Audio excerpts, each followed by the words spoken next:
예, 우리 함께 합독하도록 하겠습니다. 그는 우리의 합병이신지라 둘로 하나를 만드사 원수된 것 곧 중간에 막힌 담을 자기 육체로 오시고 법정으로 된 계명의 율법을 펴셨으니 이는 이들로 자기 안에서 한 세 사람을 지어 화평하게 하시고 또 십자가로 이를 한 몸으로 하나님과 화목하게 하려 하십니다. 원수된 것을 십자가로 소멸하시고 또 오셔서 먼 데 있는 너희에게 평안을 전하시고 가까운 데 있는 자들에게 평안을 전하셨으니 이는 이로 말미암아 우리들이 한 성령 안에서 아버지께 나아감을 얻게 하려 하십니다. 아멘. 아멘. 아멘. 감사합니다. 오늘 또 이렇게 집에서 그냥 뭐 지죽은 듯이 묵상 기도를 해야 되나 했는데 또 이렇게 하나님께서 예비하신 것 같아요. 예. 우리 또 큰 권능 교회에 와서 또 이렇게 하나님께서 마음껏 또 우리가 찬양하고 기도할 수 있는 이런 장소를 허락해 주신 게 너무 감사드리고 또 이렇게 마음껏 쓰게 할 수 있도록 허락해 주신 목사님께도 너무 감사드립니다.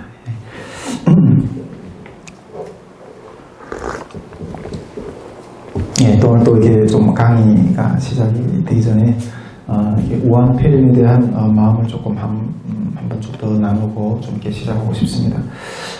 또 하나님 이번 한 주간 동안 이렇게 그 가운데 그런 마음 주신 부분들이 들어 있어서 좀 나누고 싶다는 생각이 들었습니다.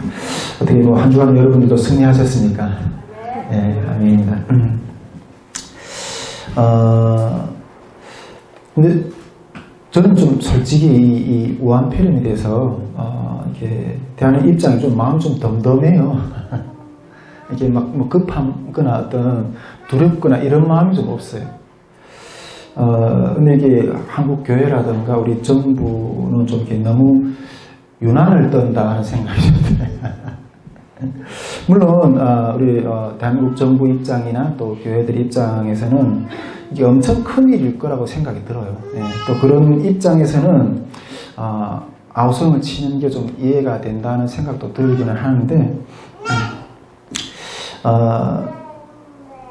저는 이렇게 우리 여기 동남형제도 있지만은 이것보다 더한 어떤 환경들 너무 많이 겪어봤거든요. 전에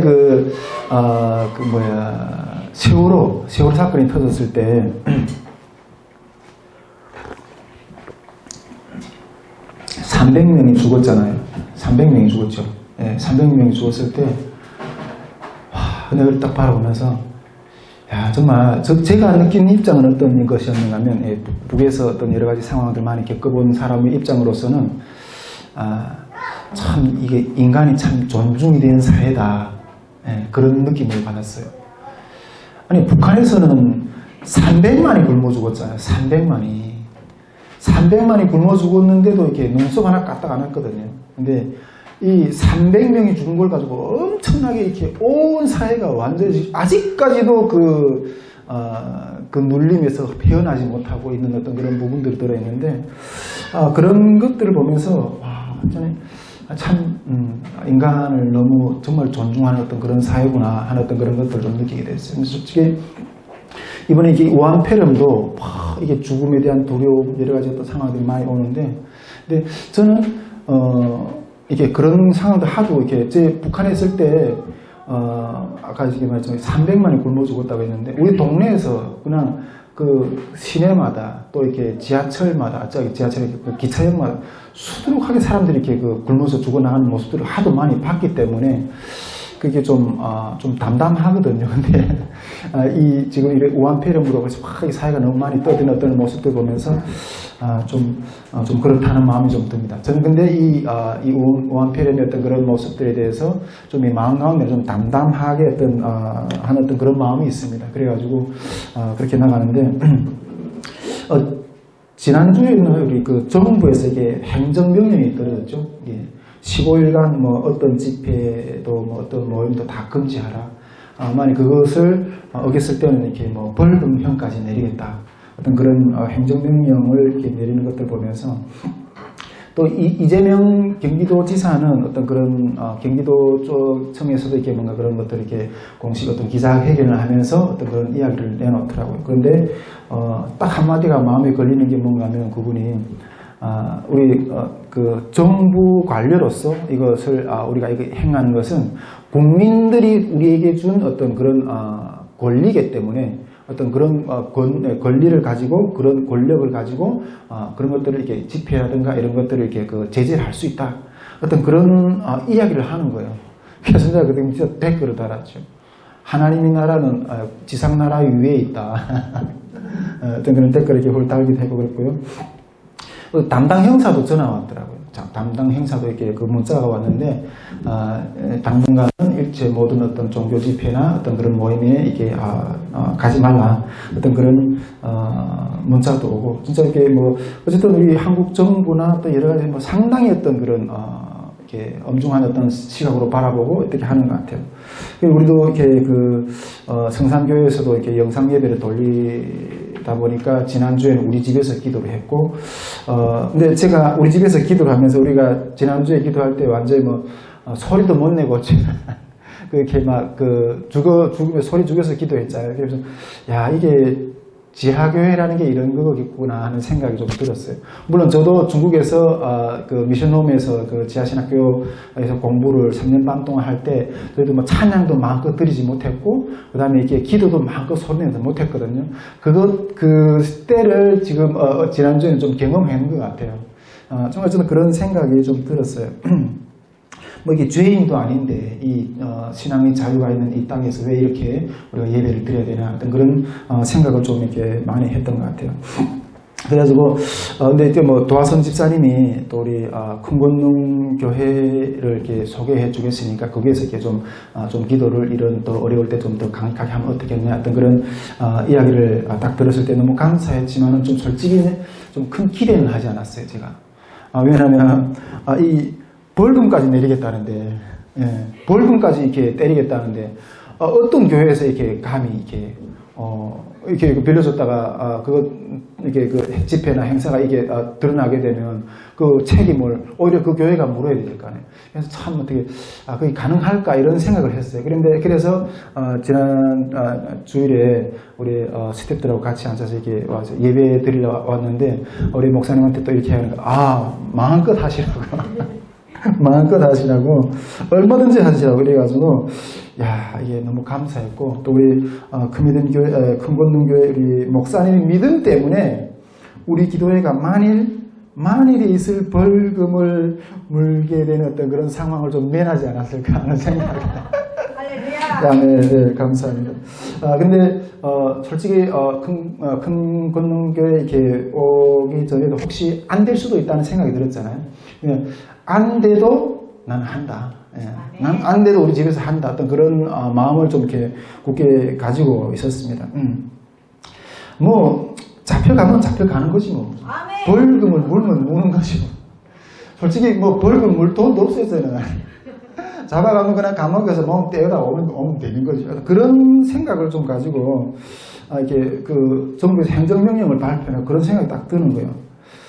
근데 그런 생각이, 그러면서도 이런 생각이 좀 들었어요. 이 핍박이 어떤 올 것이라는 어떤 그런 생각을 미전부터 하고 있었는데, 그것이 올 것이 벌써 오고 있구나 하는 어떤 생각을, 지난주에 좀 하게 되었어요. 만일 그런 핍박이 올 때 나는 어떤 태도를 취해야 되냐? 나는 어떤 태도를 취해야 되냐? 이런 거 오래전부터 이렇게 그런 좀 생각을 했던 부분들이거든요. 우리가 핍박이라는 게 어떤 핍박이 올 수 있을 것 같아요. 우리 한국교회 가운데 지금. 현 시대를 보면 이렇게 동성연애, 이게 합법화 되려고 하는 어떤 그런 상황이 되어가고 있잖아요. 뭐 오라지 않아서 뭐 그렇게 될 수도 있을 것 같긴 한데, 만일 그게 합법화 된다고 했을 때, 이 강단에서 동성연애는 죄입니다. 이렇게 목사님들이 선포할 수 있을까요? 그 죄라면 잡아간다고 하는데. 미국에서 지금 이렇게 뭐 동성애자가 뭐 꽃다발을 이렇게 만들어 달라고 했는데 그 안 해줬다고 이렇게 그 고소를 해서 지금 뭐 큰 어떤 형을 살았다고 뭐 이런 이야기도 듣게 되는데 여러분은 만일 그런 때가 오게 된다면 어떻게, 우리 여기 뭐 목사님도 계시고 이렇게 성사님들도 앉아 계시고 또 우리 성도님도 앉아 계시는데, 우리 성도라고도 이렇게 그 피할 수 있는 어떤 상황이 아니거든요. 어떤 뭐 사업장을 한다, 그때 동성애자가 와서 이렇게 요청했을 때 우리는 동성애자한테는 그런 것들 안 합니다. 이렇게 했을 때도 똑같은 어떤 그 휘말리게 될 수 있는 그런 상황이 열릴 수가 있거든요. 만일 그런 때가 실제 왔을 때 우리는 과연 어떻게 하겠는가 하는 거예요. 우리는 과연 어떻게 하겠는가. 아니 지금도 이걸 못하는데 그때 가서 할 수 있겠나. 네. 지금도 뭐 정부에서 행정명을 내린다고 해가지고 문을 닫는 교회들이 많은데 그때 가서 과연 할 수 있겠는가 하는 거죠. 저는 하려고 합니다. 네. 저는 하려고 합니다. 잡혀가는 한 이때도 하려고 하는 어떤 그런 마음을 가지고 있었거든요.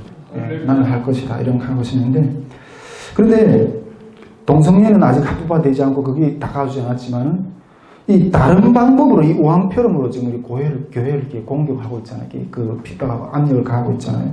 이 빨리 왔다는 생각을 좀 이렇게 하게 돼요. 야, 이게 우리가 머지않는 어떤 우리 한국교회 목회 현장 가운데서 어떤 그런 싸움을 해야 되는 어떤 그런 날이 속히 올 수도 있겠구나 하는 생각을 하는데, 저는 이렇게 북한 선교회에서 또 통일 선교회에서 이렇게 기도를 하면서 준비를 하고 있어요. 그런데 나중에 북한에 들어갔을 때 혹시 죽을 수도 있다는 어떤 그런 생각을 가지고 있어요. 혹시 어떤 구구적인 어떤 그런 세력들을 통해서 어떤 그런 것들 전도하다가 이렇게 죽을 수도 있다는 어떤 그런 생각을 하게 되는데, 북한 선교 준비를 하면서 어느 마음 한 구석 가운데는 어떤 그런 마음이 늘 있거든요. 어떤 결정적인 시각이 왔을 때. 그런데 북한에 가서 죽기 전에 여기서 먼저 싸워야 될 것 같다는 어떤 생각을 좀 이렇게 하게 됩니다. 예, 그런 생각이 듭니다. 정말 이번 주간에도 기도하는 것 가운데 이 우왕폐렴의 사태가 우리 한국 사회 가운데 또 한국 교회 가운데 많은 어떤 그런 어려움을 주고 있는데, 주님이 주신 마음은 그래요. 도망하라. 예. 도망하라는 것. 지금 이런 우리가 지금 우왕폐렴으로 여러 가지 어떤 그런 것들이 지금 보이지만은, 많은 사회가 어려운 것이 보이지만은, 이건 영적으로 볼 때 이 온 세상이 이게 홍수에 온 세상이 홍수에 잠겨 있는 어떤 그런 홍수의 물에 잠겨서 이렇게 다 이렇게 멸망할 수밖에, 죽을 수밖에 없는 그런 상태라는 거예요. 그런 마음을 주시더라고요. 물 속에 다 잠겨버리면 어떻게 돼요? 그래서 살려면 어떻게 돼요? 높은 곳으로, 물이 잠기지 않은 높은 곳으로 산으로 도망해야 돼요. 우리가 그 마태복음에서 그런 그 심판의 날에 너희가 도망하라고, 산으로 도망하라고, 태벤 애를 가진 자들이 이렇게 불행할 것이다. 어떤 그런 내용도 있잖아요. 그런데 이 마음은 지금 이 시간에 이렇게 도망하라고 이렇게 주님의 어떤 기도 가운데 그런 마음을 주세요. 온 세상은 지금 홍수의 물 가운데 잠겨서 심판당하는 어떤 그런 영적인 상태인데, 그 속에서 살려면 산으로 도망하라. 산으로. 여러분, 우리가 도망하는 그 산으로 도망한다는 건 무엇인가요? 우리가 산으로 도망한다는 것. 우리가 그 산으로 도망하는 길만이 살길인데, 그 우리가 도망하는 그 산은 어딘가요? 여호와의 성산, 여호와의 산으로 피하라. 여호와의 산이 뭐예요? 주님 앞에 예배드리고, 주님 앞에 어떻게 생각하면 몸부림치면서 기도하는, 그것이 진정한 살 길이고 도망하는 길이라는 거예요. 다 죽을 이 세상에서 이 자리에 있는 사람들 중에서 한 사람도 죽음을 피할 수 있는 사람은 없어요. 뭐 우한폐렴에 걸려 죽든, 뭐 어떤 다른 질병에 죽든, 전쟁이나 죽든 다 죽어. 그러나 그 똑같은 죽음 가운데 우리가 살 수 있는 길은 오직 여호와의 성산을 향해서 피하는 길이라는 거예요. 우리 지금 우리 선교회 카톡방에서 캄 선교회 라이트하우스 연합 기도회를 지금 하고 있잖아요. 근데 제가 지난 몇 주 전에도 이렇게 이야기 나눴지만은, 이 질병의 어떤 그런 사망의 어떤 질병 가운데 다 죽을 수밖에 없는 그런 상태인데, 오직 유일하게 살 수 있는 곳, 캄 선교회의 기도 현장, 그 지하 기도 방에 있는 그 기도 현장, 거기만이 살 길이야. 그게 살기 위해서 수많은 사람들이 그쪽에서 제가 들어가려고 하는 어떤 그런 모습을 하나님께서 기도 가운데 주셨다는 어떤 마음들을 나눴어요. 여러분, 우리가 이 상황 가운데서 유일하게 살 길은 주님 앞에 피하는 거예요. 주님 앞에 예배하러 더 힘쓰게 나가는 것이 진정한 영육간의 살 길이라는 거예요. 우리가 이렇게 믿음으로 나갈 때 그리스도의 유월절 어린 양의 보혈의 피가 우리들의 삶을 지키시고 그 죽음의 사망의 그를 넘어가게 하실 그러한 역사들을 보이게 하실 거예요. 많은 어떤 여러 가지 해석들이 있지만은 우리는 오직 이 그리스도의 십자가를 바라보는 그 길을 삶으로 도망하는 그 길 가운데 이게 진정한 살 길이라는 것을 믿고 이 우한폐렴의 이 사태 가운데서도 끝까지 승리하는 저와 우리 여러분 될 수 있기를 주님 이름으로 간절히 기도드립니다. 예, 그리고 이렇게 통일 비전 캠프에 대해서 좀 잠깐 이렇게 나누고 이렇게 좀 또 들어가고 싶은데 우리 지난주에도 우리 통일 비전 캠프에 대한 이야기를 나눴는데 우리가 지금 숭실대 통일 아카데미를 강의를 좀 듣고 있거든요. 그 강의를 듣고 있는데 그 강의 중에 보면 독일이 통일된 다음에 독일의 동독교회가 점점 더 이렇게 몰락해 가고 있는 그런 상황이라는 이야기를 들었어요. 그런데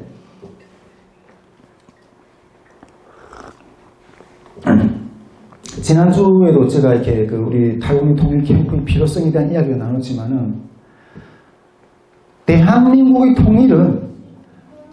통일 북한은 북한 교회는 점점 쇠퇴하고 이렇게 되는 것이 아니라 부흥의 역사가 일어나는 어떤 그런 시기가 될 거라는 거라는 거예요. 정말 그 수많은 정체성의 혼란과 여러 가지 정착이 어려운 어떤 그런 신념들 가운데 우리가 준비하는 이 통일 캠프와 함께 우리가 또 부르짖는 이 영적 대각성 운동과 함께 나갔을 때는 그때는 이건 오히려 쇠퇴하는 어떤 그런 것이 아니라 그 가난한 영혼들이 주님 앞에서 구원을 받은 소망을 얻게 될 그런 때라는 거예요. 그런 마음이 들어요, 솔직히. 우리가 이런 통일 캠프를 우리가 이렇게 지금도 이렇게 또 준비해 나가지만은 한국 땅에서부터 우리 탈북민들을 가운데서 이런 통일 캠프를 통해서 영적 대각성 운동을 일으키게 될 건데 이것은 나중에 북한 땅에 들어가서 북한 땅에 있는 우리 북한 주민들이 그 영혼을 주님 앞에서 깨워내서 대각성 운동을 일으켜서 혁명이 아니라 주님 앞에 돌아오는 역사, 어떤 회개하며 돌아오는 그런 역사를 통해서 오히려 북한 땅에 하나님의 영광을 드러내는 어떤 그런 구원의 때가 될 거라는 거예요. 북한 땅의 영혼들이 구원의 나팔을 불 때가 될 거라는 거예요. 어쨌든 그런 생각을 하면서 이번 여름 통일 캠프 준비도 주님 안에서 그런 소망을 가지고 이렇게 준비하고 있습니다. 우리가 이번 여름에도 주님이 함께 하시는 어떤 그런 놀라운 역사들을 우리 함께 또 경험하기를 원합니다. 예, 우리 또 딱딱한 강의를 또 시작을 하겠습니다. 근데 이 딱딱한 강의를 좀 이렇게 시작하려고 하면서 조금 또 먼저 한 가지 나누고 싶은 것은 제가 요즘에도 계속 집에서 독일 통일 강의 연구를 계속 하고 있잖아요. 근데 우리가 보니까 독일이 통일됐을 때 동독 주민들을 이렇게 재교육하는 어떤 문제들이 생기게 되잖아요. 근데 그 재교육을 하는 어떤 구소독 정부에 많은 기관들이 올라갔어요. 그러니까 정부 기관도 가서 이렇게 그 동독 주민들을 재교육하고, 그 다음에 뭐 각 자치단체라든가 각 정당 단체라든가 뭐 행정기관들, 정부 기관들이 다 올라가서 어떤 재교육 프로그램 어떤 그런 준비를 해가지고 올라가서 교육을 했어요, 실제로. 그래 했는데 그 재교육을 하는 게 너무 어려웠다는 거예요. 북한 주민들, 그러니까 동독 주민들을 재교육하기 너무 어려웠다는. 근데 그 동독 주민들 가운데서 그런 재교육을 하는 어떤 기관들이 여러 기관들이 있었지 않겠어요? 그런데 그 재교육을 하는 여러 기관들 가운데서 제일 신뢰했던 기관들이 어느 기관들이었는가 하면 교회 기관들이었어요. 교회 기관들. 예. 교회에서 이렇게 뭐 재교육 프로그램이나 이런 것들을 만들어서 하는 어떤 그런 기관들에 대한 어떤 가르침과 어떤 이런 부분들이 재교육 어떤 이런 것들에서는 동독주민들이 상당히 신뢰를 가졌다는 거예요. 그러면 우리가 이 교회가 또 특별히 우리가 교회는 내가 봤을 때 아직까지 이렇게 북한 주민들 재교육한다든가 이런 마인드까지 가지고 어떤 그런 준비하는 어떤 단계까지는 생각도 하고 있지 않다는 생각이 좀 들어요. 근데 우리 선교회가 이런 주님께서 이렇게 장래 우리가 열어주신 당일시대 북한 주민들 향한 어떤 이런 준비를 차곡차곡 잘 해나갈 때 엄청난 큰 역사들 또 큰 쓰임받는 도구로 이렇게 사용될 거라는 거예요. 그래서 여러분 우리가 조금 딱딱하더라도 이 장래 하나님이 일으키실 역사를 바라보면서 또 이 강의를 좀 계속 경청했으면 좋겠습니다.